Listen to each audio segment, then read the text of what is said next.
Kaixo, ongi etorriak, Aiaraldea komunikabideak ekoizten duen azalera bideo podcast honetara, eta astero bezala, badakizue, landuko ditugu eskualdean pilipilian dauden gaiak, eta horretarako, aste honetan, edizio honetan, bi gonbidatu ditugu. Alde batetik daukagu Zuen Mendibil, kultura zinegotzia Urduñan, eta berarekin landuko ditugu. Azken asteotan gertatu diren kontuak hirian, eta bestetik, nola ez, mintzatuko gara 8 maioei buruz. Eta berak bukatuta izango dugu gurekin Eneritz Ortiz Angulo. Berak irabazi du 2 aldiz, Aiarako jaien kartel lehiaketa, eta interesgarria irutu zaigu berarekin, solasalditxo bat izatea, horri buruz, aste honetan bukatu direlako San Prudentzio jaiak. Eta besterik gabe, ez gara gehiagik luzatuko, etenalditxo txiki bat, eta Usuerekin mintzatuko gara.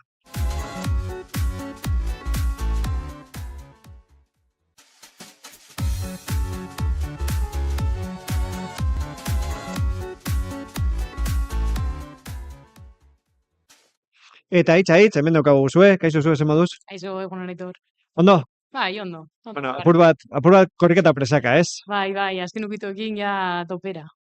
Vale, lehenik eta behin, azken asteotan landu duzuen gauzetako bat, izan da pediatria zerbitzua Urduñan, zehor egon dira, auzokidetzan arazotxo batzuk, jarri zareta harremanetan osasun publikoko zerbitzuarekin, ze urratzen mandituzue aste hauetan?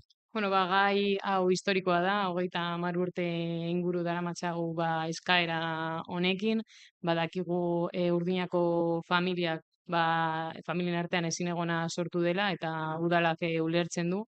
Gure helburua argia da, saiatzea berriz pediatria zerbitzua Urduñan ematen eta era egonkor batean, ez? Komentatu duzu moduan, osakidetzarekin kontaktuan egon gara bai, eta beraiekin saiatu gara lantzen eta bilatzen irtenbideren bat. Aipatu digute pediatren gabezia dagoela, eta ez dagoela espezialista nahikorik, eta beraiek arreta bermatu nahi dutela, eta horretarako batzuetan berrantolatu behar dituztela euren plantillak. Eta, Amurrio izan da gure referentziasko zentroa, bertan baja bat egonda, eta Urduñara zetozen profesionalak baja hori estali behar izan dute, eta horregatik Urduñako jendea gerturatu behar da Amurriora pediatria zerbitzua erabiltzeko. Eta osasunen esparruan, baina beste ikuspegi batekin, amaitu duzue Urduñako osasun eskolaren lehen zikloa. Ez dakit ze balorazio egiten duzuen, jarraipena izango duen? Bada gure bigarren edizioa, aurten 4 gai desberdin landu ditugu, normalean egunerokotasunarekin zerikusia dutenak, dolua, memoria galtzea, elikadura osasuntsua eta diabetesa izan dira aurtengo gaiak.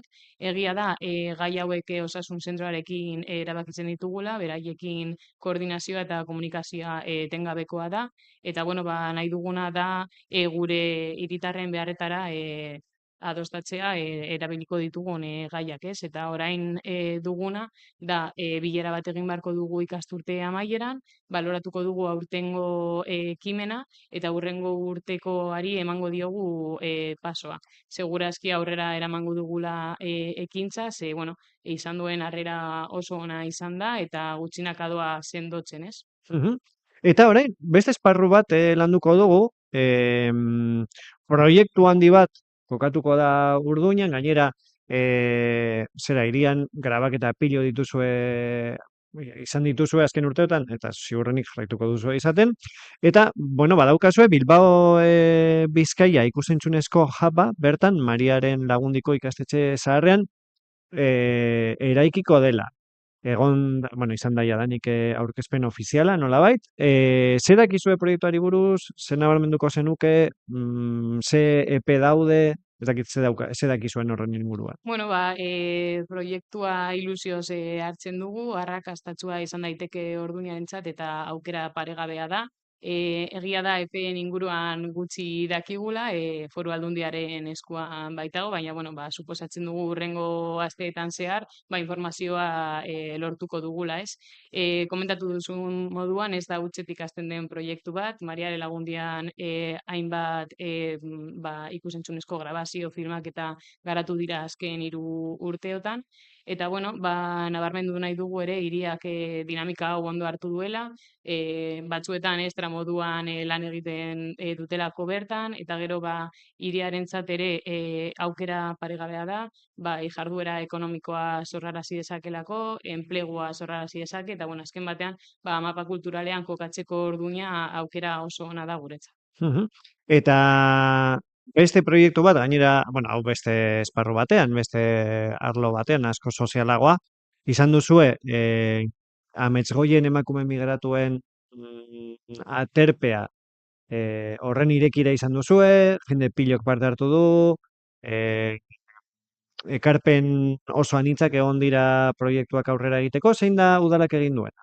Bueno, azken hilabeteetan aurrera eraman da ekimen sozial hau, eta bueno, komentatu duzun moduan, emakume migratzaileei harrera eta espazio duin bat ematea da ideia, eta bueno, hau guztia ez litzateke posiblea izango bertan lan egin duten voluntarioik gabe, eta bueno, komentatzea 450 pertsonek baino gehiago parte hartu dutela honetan, baina bueno, gure aldetik eskerrik beroenak eman nahi dizkiogu, bai Aitor Arbaitzari, Josube Askoetxeari, ze azken batean dira proiektu udalak egin duena izan da gure eskua eman, laguntza emateko prest gaude, proiektu honetan sinisten dugu, eta bueno, landuko dugu lankidetza hitzarmen bat beraiekin, eta gure ideia da behar duten guztian laguntza ematea.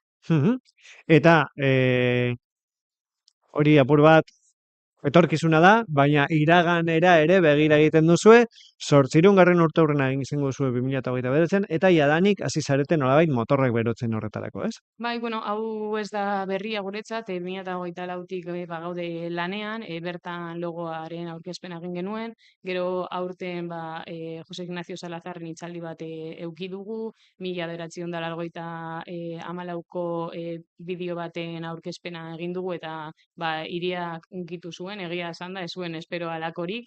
Eta, bueno, aurten egingo dugu atlas historikoa landu eta inprimatu, eta, bueno, hau gure ondarea eta memoria historikoa lantzen jarraitzen dugu.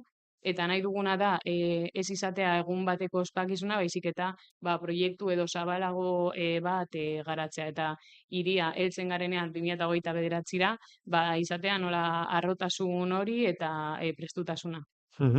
Eta gutxi gora bera, badakizue zenbat orrialde izango dituen atlasak, edo momentu mamitzen izarete? Mamitzen gaude, eta oraindik ez dakigu argi nola amaituko duen, baina bueno, horretan gaude, eta polita izango da.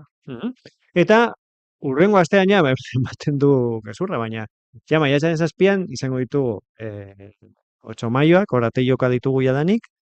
Zer nabarmenduko zenuke jaiei dagokienez? Bueno, zaila da gauza bakarra nabarmentzea, segun azken finean egitarau oparoa landu dugu jai batzordean, eta bueno, eragile askoren aniztasuna islatzen du jai programak, tradizioan mantenduz hori bai. Bueno, kaleko giroa nabarmenduko dute, nuke. Orduinan funtsezkoa da, eta bueno, bai dinamikak, egongo dira kontzertu lokalak, eta bueno, animatzen dute jendea pizkate hurbiltzera, igual ostiralak dira pizkate orduñako jendearentzat gehiago, baina gero ja larunbat eta igandetan animatu hoi da alboko jendea. Bueno, eta gaina daukazue gastronomia lehiaketak ere, ez dakiz daukazuen urduña, baina betiago jende pilo gastronomia lehiaketan, eta horrek ere, jai giro desente sortzen du. Eta nola ez, oposizioak ere mandu bere iritzia, eta aipatu du, bueno, euren ustez, ez dela parte hartzea bermatu aurtengo egitarauan, nola ikusten dugu dala? Bueno, azken finean valorazio bat da, eta, bueno, iritzi bat guk ez gatoz bat beraiek diotenarekin, azken batean jai batzordeak landu dira, txosna batzordeak landu dira, eta bueno, programa jasotzen duena da bertan landutakoaren Isla edo. isla, bai, hori da. Mhm. Orduan, igual bai, zera batzorderen bat gehiago landu ahalko genuken, baina, bueno, izan dugu kultura teknikaria bajan ia 3 hilabete, eta hori sumatzen da. Azken finean, lan teknikoa nahikoa dago honen atzekaldean, eta, bueno, hala ere lortu dugu programa potolo eta polit bat lortzea. Eta jaien hasieran gutxienez oso garrantzitsuak dira pregoilaria eta txupineroa. Aurten pregoia egongo da Kristoren Eskola Santuko kideen esku, eta aldiz txupina Txomin Robinaren senideen eskuetan. Zer nabarmenduko zenuke bueno, eragile eta pertsona hoiei dagoki? Bueno, uste dugu hiriak oso ondo islatu duela transmititu nahi duguna, azken batean erabaki hauek hartu dira inkesta parte hartzaile baten bidez, eta gero bertan lortutako emaitzak edo eraman dira jai batzordera, eta han erabaki da zeintzuk izango ziren gure figurak edo. Orduan, Kristoren eskolaren eskutik nabarmentzea gure ondare historikoa eta kulturala bermatzen dutela, eta 350 urte daramatzala bertan lanean, eta hori nabarmendu nahiko nuke, eta goraipatzekoa da. Eta beste alde batetik, Txomin Robinaren figura, denik eta behin eskerrak ematea senidei aukera emateagatik omentzeko bera. Eta, bueno, nabarmendu nahiko nuke, bera izan dela oso figura garrantzitsua, bai gure buruan dien, bai gure erraldoien lanketan, babesean, eta orduan, bere figura ere oraindik bizi da gure artean, eta gure ondarean. Bai, badauka hor bere erraldoi propioa. Bai. Eta pertsonalki zuk ze jarduera gomendatuko zenieke eskualdeko herritarrei, agian hori hain urduñarrak ez direnentzat, ideiaren bat edo batzuk? Bai, bueno, komentatu duzu konkurtso gastronomikoak, bai patata, bai paella tortilla, beti pila bat jende parte hartzen dute bertan, eta sortzen den giroa nahiko polita da. Eta gainera 9an bertan gero ere baditugu kuadrin arteko jokoak, badaude bigantzak, badaude kontzertu lokalak, ustez aurten 9 egun polita izan daiteke. Baina, bueno, gero ere aipatzea bolo txapalketak ditugula, alardeak, beraz gure kultura era askotara islatzen dela, eta, bueno, gonbitea luzatuta dago, eta animatzea edozein egunetan egongo da zeo zer. Eta mezu bat, jaiak osatzeko orduan, herritar orori? Bueno, egia da aurten landu dugula protokolo berri bat, indarkeria matxisten aurreko koordinazioa eta erantzuna lantzeko, saio desberdinak garatu ditugu herritarrekin lankidetzan, eta, bueno, aipatu nahi dugu hori irakurtzea garrantzitsua dela, edo zer gertatzen bada, argi edukitzeko nola lagundu dezakegunez. Gero aipatu nahi dut ere, puntu morea jartzen dugu egitarauan, bakarrik egongo dela bi larunbatetan, baina zerbitzua zabaldu dugu eta ostiraletan ere edukiko dugu. Eta gero apartez, gonbidapena oso argia da, jaiak anitzak dira eta errespetuz bizi behar ditugu, beraz animatu parte hartzera, baina beti errespetuz.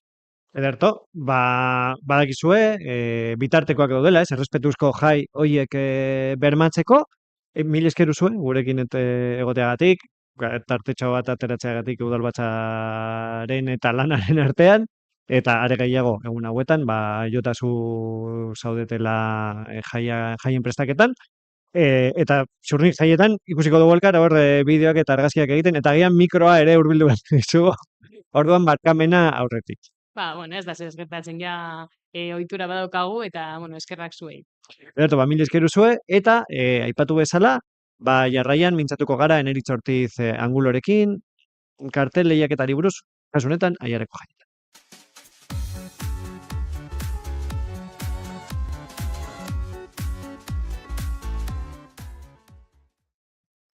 Eta agindu bezala, hemen daukagu gurekin Eneritz Ortiz Angulo, zer moduz? Ondo. Bueno, lehen aipatu dugu, ez? Gonbidatu zaitugu, kartel honen egilea zarelako, eta bigarren aldiz, irabazi duzulako jaien kartel lehiaketa, eta bueno, bigarren aldiz lortuta nola hartu duzu albistea? Aldez aurretik, eskerrik asko, hemen egatatik. Eta, bueno, eskerean beti da mezu polita ikustea nire kartela bertan, eta pues, ilusio handia egin dit ikustea bertan irabaztea. Naiz eta bigarren aldea izan, Bai, ez? bai. Eta, bueno, hemen, uste dut nahiko argi dagoela mezua, ez? Irudian, ez? Nolabait jaiak eraikitzen, baina, bueno, zein zen transmititu nahi zenuena irudi honekin? Hori, esan duzun bezala, pues, kartelaren izenburua hori da, jaiak eraikitzen. Eta egia esan da, nire helburua zen, pues, umeen kontu hori. Osa, azkenean kartel guztiak dira, como superhelduak, edo ez, eta eman nahi nion, como beste perspektiba bat, pues, txikien mundu hori, pues, iraikitzearena, jolastearena, azkenean prontzi, saiatu nahi sabikatzen, pues, panpin bat bezala, koloretsua eta detaile askoekin, eta hori, nire helburua zen, ikustea, pues, denon artean, pues, eraiki alditugula jaiak, baita helduek eta baita txikiek ere. Mhm. Eta aurreko kartela, oso kerez banabil zen emakumearri jasotzaile bat, Bai. zein zen mezua edo nola ezaugarritu zenuen aurreko kartel hori?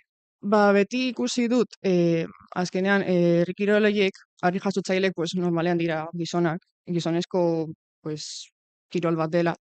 Baina nire herrian beti ikusi izan ditut emakumeak, eta hori harrigarria iruditzen zait. Eta horregatik egin nahi nuen hori, egitea como, azkenean, udala da, pues, arriskoa, eta egin nuen hor, como, sintesi bat, eta esan nuen paseratik ez dut egiten udala altzatzen duen emakume bat, eta berriz ere, pues, jaiak altzatzeko, pues, mezu hori egin nahi izan nuen. Mhm.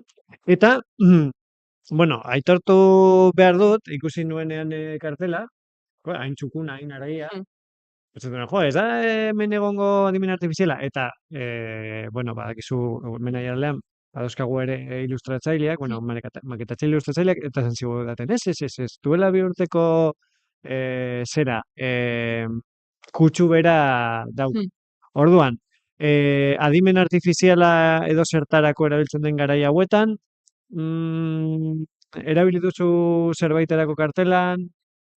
Egia esan da, ez dut ia inoiz erabiltzen. Egia da, pues, ideiaren bat galdetzeko adibidez, pues, emaidazu marrazki bat egiteko ideia, edo hori. Uste dut herramienta oso baliagarria dela, baina aldi berean oso arriskutsua dela, eta ondo erabili behar dugula.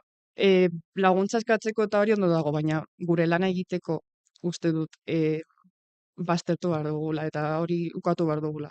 Hmm. Hori, normalean ez dut erabiltzen margozteko, ze uste dut, pues, margotzen jakitean, pues, ez dakit, pues, nire ikasitako guztia azaleraztea marrazki batean, pues, polita da. Eta hori, digitalez dago, eta bestean aurrekoan, pues, hori, izan duzun, ez, pues, estilo berbera daukatela, azkenan nire estiloa azaleratu nahi esaten dut, beti. Eta hori, beti egiten dut bozetoa edo zer egiten dut paperean, zei egiten zait asko zerrazagoa, eta pues kasu honetan egin dut digitales, eta horrekoan pues egin nuen paperen. Eta, bueno, ipatu duzu zure estiloa, badaukazu estilo argi bat, nik esango nuke bi urtetan asko findu duzuna gainera. Kanpotik dirudi animearen zera eraginen bat daukasun, edakit nola ikusten duzun zuk zure estiloa, zein eragin dituzun. Bueno, ez dut ukatuko, pues, betidanik gustatu zaidala anime eta mangaren mundua, eta oso reflejatuta ikusten da nire lanean. Referente oso handia izan da niretzat, azkenean ez bakarrik ikusteko nola pues, margotu eta horrela ikasteko asko erabili dut. Osea, orain banago, pues, gehiago pues, referente artistiko pues, klasikoetan, adibidez, Klimt asko gustatzen zait, bere estilo eta gorputza eta gizakia irudikatzeko forma hori. Baina hori, bai, esatekoa da, pues, asko eragina izan duela animea eta manga nire lanetan, eta horrela. Bai. Eta aipatu duzu, orain referente klasikoago batekin, ez, Klimt adibidez, zaudela, hori bada, lehen aipatu dugu off the record, ez? Mm. Hasi zelako arte ederrak ikasten, horregatik, edo... A ber, txikitatik asko gustatu zaite marraztea eta gauzak sortzearen kontua. Nire mamarekin beti egoten nintzen marrazten edo zerbait sortzen eta horrelakoa. Eta egia da oso argi naukala, pues, artearekin zerbait egin behar nuela. Mhm. Eta pues, erabaki dut ikastea arte ederrak lehioan, EHUn. Eta hori, gustatuko litzaidake bide horretatik jarraitzea. Ze pila bat gustatzen zait artearen munduan, nire ikaskidek egiten dutena zoragarria da benetan eta asko ikasten duzu. Eta uste dut mundua begiratzeko beste modu bat dela. Harrigarria da, bai. Eta ilustrazioen zentratua edo beste disiplina batzuk gogoko dituzu ere? Nire asmoa da jarraitzea pixka bat klasikoa denagatik, pues, eskultura, pintura, marrazkia eta hori. Baina gero gustatuko litzaidake ilustrazioa edo diseinu grafikoko modulo bat edo horrelako egitea, bai. Nola jarraitzeko lan Bai. sorkuntza mota honekin. Bai. Eta, bueno, aipatu dugu, bigarren aldiz irabazi duzu lehiaketa, zure udalerriko lehiaketa gainera, aiarakoa. Eta, bueno, azkenean, irabazten duzunean, zure irudia badagoan hemenka, ez? Aldizkari honetan, edo beste batzuetan, edo karteletan, nolakoa da ikustea 2 urtez? Zure lana eskurik esku, edo hormetan, edo sare sozialetan. A ber, ilusioa egiten du. Osa, azkenean da, pues, nik uste dut hori da artistok nahi duen pues, helburua. Zure lana ikustetan, pues, hori, egiten duzuna besteek pues, ikusta. Agian ez dute baloratzen edo ez dute ulertzen edo horrela, baina azkenean da, como, zure lana, zure ikasitako guztia bertan dago. Eta ez dakit, ilusio handia ematen dut. Bai. Eta amaitzeko, San Prudentzio jaien zalea zara, edo horren beste, edo gehien bat atarian, nolabait, janzten jaiak, nola bizi izan dituzu? Zoritzarrez urte honetan, pues, ikasketak direla eta ez dut asko disfrutatu, baina pila bat gustatzen zaizkit nire herriko jaiak. Eta ez bakarrik festagatik, baita ere, pues, hori kirolagatik, txikien San Prudentzio erretreta ikustea eta hori guztia. Azkenean nik ere bizitako esperientzia da, ze txikitatik ere egin nuen erretreta eta hori guztia. Eta egia da, pues, bizitzea pues, polita dela. Eta azkenean herri txiki bat izana, uste dut pues, beste esperientzia ezberdin bat dela. Eta bizitzeko polita da. Bai. Eta amaitzeko, urrengo urtean izango zaitugu ere lehiaketan edo atxedentxo bat hartuko duzu? Ez dakit. Normalean, pues, okurritzen zaidanean zerbait, pues, saiatzen naiz presentatzen pues, kartelarekin, baina urte honetan pues, izan dut ideia eta ezin, pues, venga, presentatuko dut. Eta ez dakit, pues, egiten duen arabera. Orduan, urrengo urtera arte ez dago jakingo. Ez dakit jakingo, ez. Ederto, Eneritz, mila esker, zera, zorionak lehenik eta behin, bigarren aldiz irabazteagatik, eta mila esker tartetxo bat egiteagatik, orain ikasketekin eta gurekin egoteko, eta espero dugu laster berriro zure berri, ez bada jarako jaietan, beste esparru edo eredu batean, zure berri ematea. Vale, eskerrik asko. Eta, bueno, gaurkoz amaitu dugu, azaleran landu behar genuena, gogoratu, zubi luzea daukagula, asteburu honetan, maiatzaren batean murgilduta, eta nola ez, eguneroko albiste guztiak jasotzeko aialdea.eus edabida bizitatu dezakezuela, eta nola ez, aizialdia bete behar baduzue, agendako atala hor duzue zuen zain. Besterik gabe, hurrengo astean berriro elkar ikusiko dugulakoan, ondo izan eta zaindu.